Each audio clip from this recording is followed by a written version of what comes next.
As we finish up our conversation about scale and proportion, we want to learn one more definition, and that is hierarchical or hieratic scaling. Hierarchical scaling is where you make the most important thing biggest, then the next most important thing a little bit smaller, and then the weensy things are not all that important.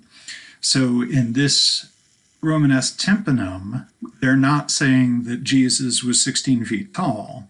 What they're saying is that because Jesus is the most important, we're going to depict him as the largest. We're familiar with this in a lot of non-classically influenced or non-photo-based art forms. Think about the way in which the pharaoh is shown as larger than the person that he's smiting. What we're going to see then is that this is a conceptual orientation rather than an optical orientation. We're going to show things based on how they are important rather than just what they look like.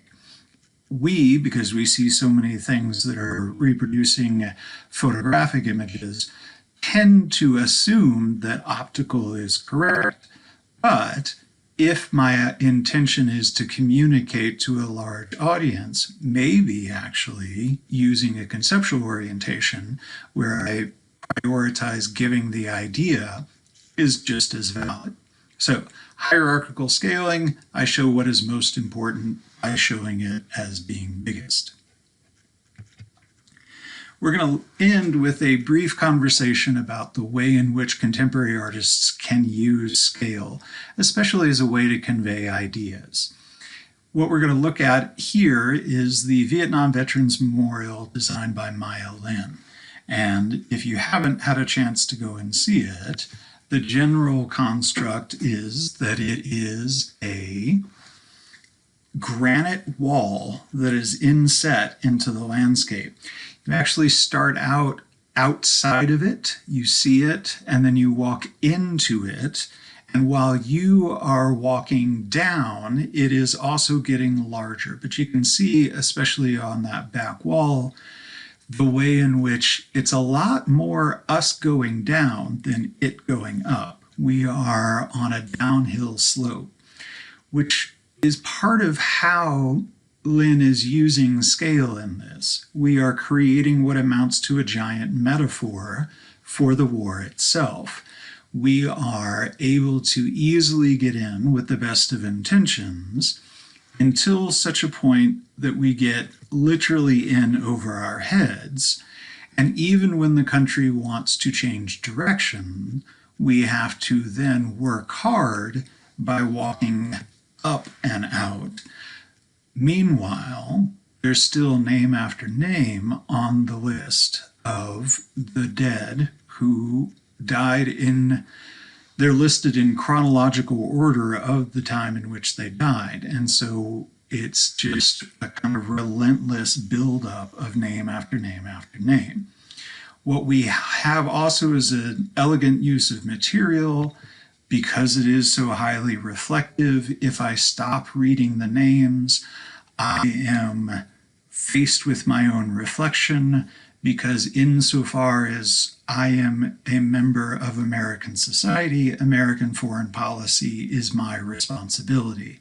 And therefore, if I allow my democratically elected leaders to continue to send soldiers, the average age of whom was 19, at least the average age of the fatalities was 19, so basically you guys, then I am responsible and I have to account for that in the way in which my reflection is embodied here. What we get is this combination of some of the things that we've been talking about with the way in which scale works. It relates in a comparative way to my own physical body.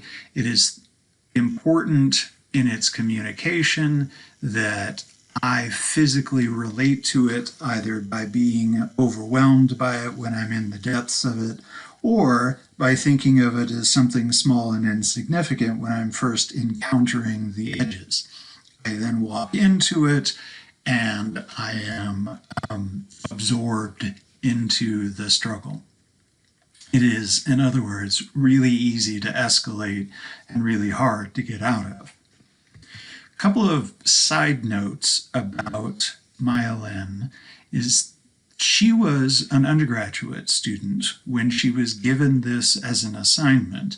So while I don't want to put any pressure on you, it is possible that the work of an undergraduate student can literally change art history. So no pressure, but work harder.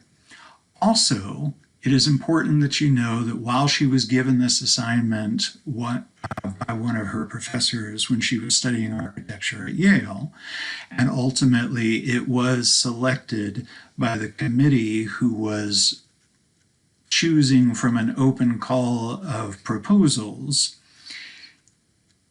it is also useful for you to know that she got a B on the assignment. So, sometimes your professors are wrong. They mean well, but sometimes we're wrong. So what is your assignment? Well, you're going to do some drawings in your sketchbook. A lot of the assignments for the rest of the semester are going to be essentially the visual equivalent of a vocabulary test. Do a drawing in your sketchbook to show me that you understand the term or the concept that you've been asked to create an image for, and spend most of your time working on your final project. So we've got 6 things that we're going to do for scale and proportion.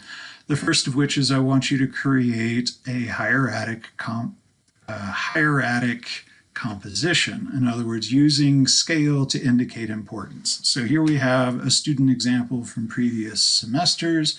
She wants to travel the world, but she also really likes hamburgers. She is going to be a photographer, and yeah, I guess her boyfriend is important enough to get in the composition, but not nearly as important as cameras, hamburgers, and traveling the world.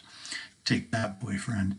So whatever you want, demonstrate that you've got relative importance by relative scale. Big is important, small is not as important. Not important at all doesn't show up in the art. The second thing you're going to do is to map out how to create a golden section rectangle. If I went through it too quickly in the slides, there are many, many, many things online because there are people who are massively in love with this, but basically just sort of show me the steps so that you understand where these proportional relationships can be derived, as they are such an important part of how we assume the size of an artwork is going to be created. Then you're going to do a pair. And the first pair, we're thinking about internal proportions in terms of the imagery as it relates to the boundaries of the picture plane. So this is basically the Leonardo da Vinci version of The Last Supper versus the Emile Nolde version of The Last Supper.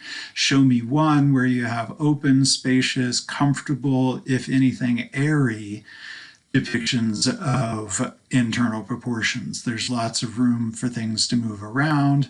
And then a second one where you're going to take that subject and you're going to make it feel like it's crowded and really filling the internal proportions.